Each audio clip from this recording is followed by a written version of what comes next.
contraction. Huh? By changing the amount of the fibers which are excited and contracted.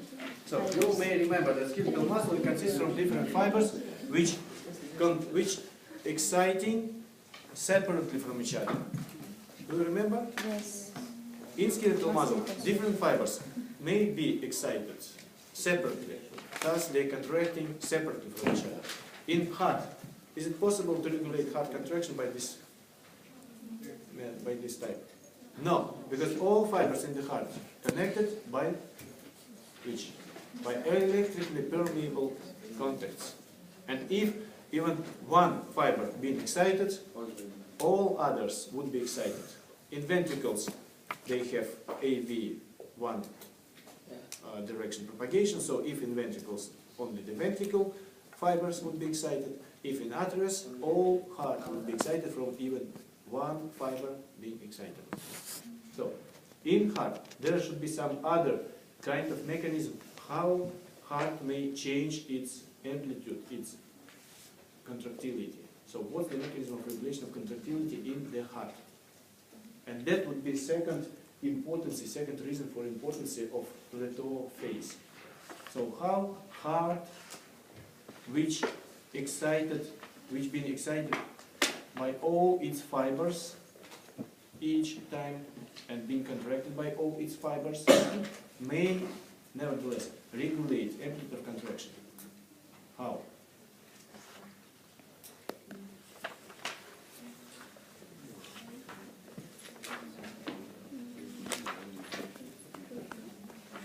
So what do you think about it? It can't regulate throughout the changes of the number of the fibers, but nevertheless it should be able to increase or decrease contractility. So what's the reason, what's the mechanism of this change of contractility of heart? Don't look at the books, think in your head. Now you should take from your head. At home you may read the books and collect the knowledge, but now you should think in your own brain, which contains more information than you think. Алло.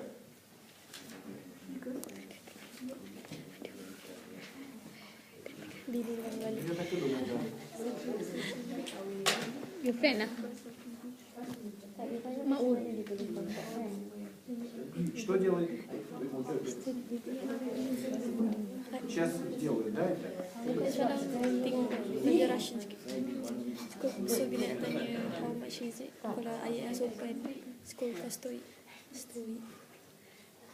Ладно, я понял, все, давай, тогда я сам пойду сейчас. Kalau I want something, ya хочу.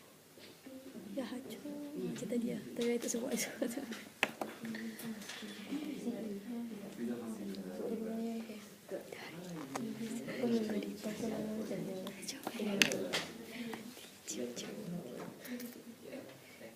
So, how it may be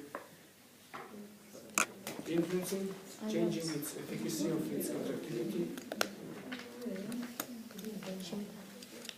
Huh?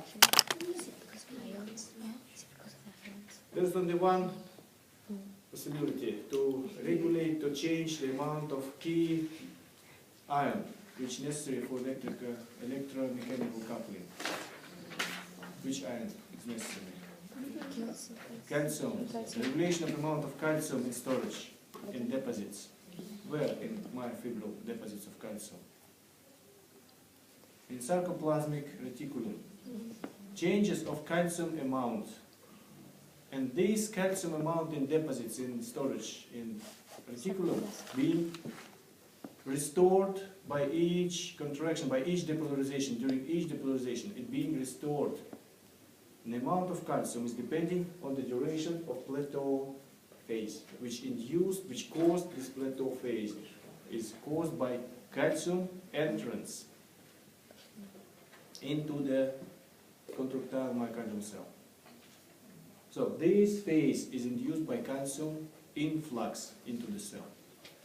Repolarization starts at the highest depolarization point by potassium opening of potassium channels, potassium leaves the cell, goes out of the cell of myocardial cell, and against this outflux of potassium comes calcium. Thus we have two ions. Potassium goes out, calcium goes in opposite directions. Thus we have this plateau phase, this stabilization of the polarization of the potential of the membrane, and that's called plateau phase of action potential. These calcium channels, they open for a while, they open for some time. They have some characteristic of their duration opened, the duration of their open stage. Then they close, potassium still leave the cell, still go from the cell, out of the cell, and then we have final repolarization after the plateau phase. So that's action potential. This stage, this duration of plateau phase is limiting the amount of calcium which enters the cell during each action potential.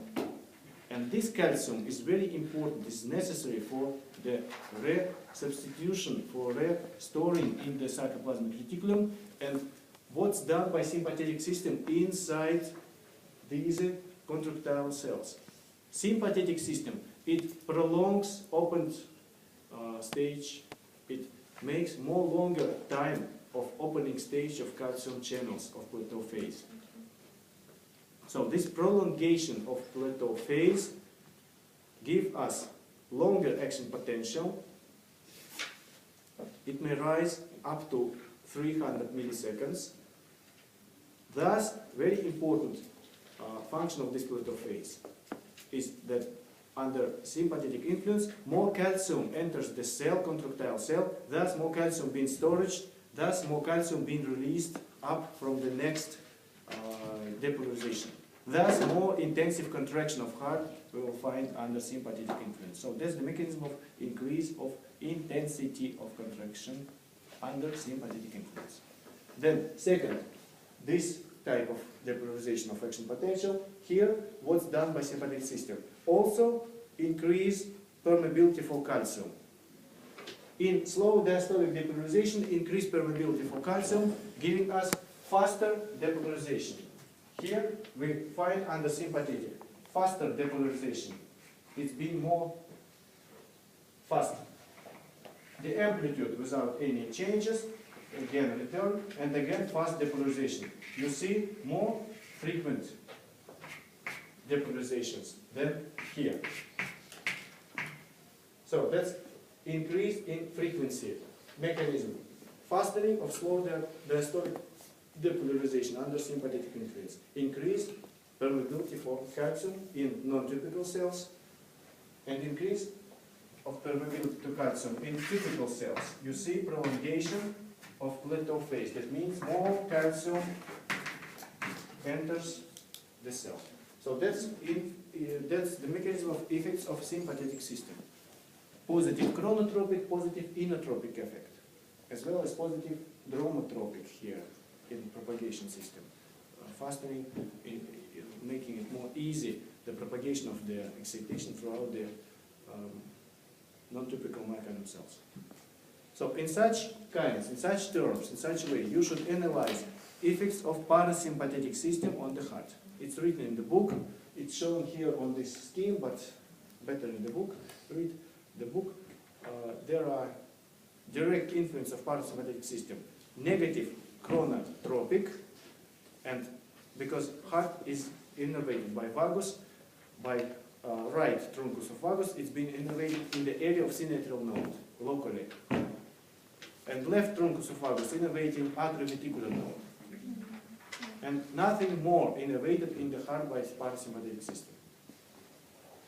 So we have only two direct effects of parasympathetic on the heart. First, direct negative chronotropic and negative dromotropic effect of parasympathetic on the heart.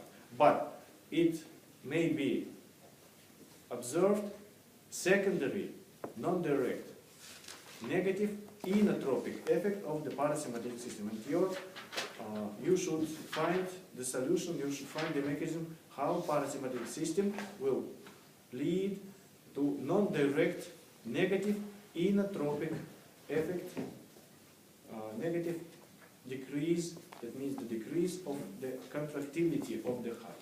So you should find how it's done by, in your books, you should explain this effect, non-direct effect, negative inotropic effect on the heart, contractility, decrease of heart contractility. So that's your question. Then, mechanism of heart blockade, mechanism of parasympathetic influence on the heart, written in your experiments. So, write your experiments. You have today, I think, 5 experiments, right? Please give me your practical book. And also analyze pressure volume curve. You should be able to show on pressure volume curve Frank-Starling law and unwrap. Frank-Starling, that's the dependency on increased preload, that's the volume, venous volume of blood. Increased venous volume of blood will cause increased contractility of heart. That's Frank-Starling law. So find the answer of how it's regulated and how it's maybe shown on pressure volume curve. This adaptation of heart to increased preload shown in your color atlas. You need only to read the book and try to remember. And also unwrap law, unwrap type of adaptation to increase post-load. How heart is changing its function regulated is if we have increase in post-load, in resistance, peripheral resistance of blood. So these questions also you should study. Vagosympathetic trunk. We stimulate vagosympathetic trunk in the place where parasympathetic and sympathetic portions going together. We stimulate peripheral part of vagus. There we have different portions going together in the same truncus. And we have there parasympathetic specific vagal portion, and we have also combined sympathetic, which going together. Postganglionic sympathetic fibers going to heart, they go together with parasympathetic in the same trunk. That's vagosympathetic trunk. We stimulate both sympathetic and parasympathetic. Pay attention and remember that if we stimulate together simultaneously sympathetic and parasympathetic, there is dominance of parasympathetic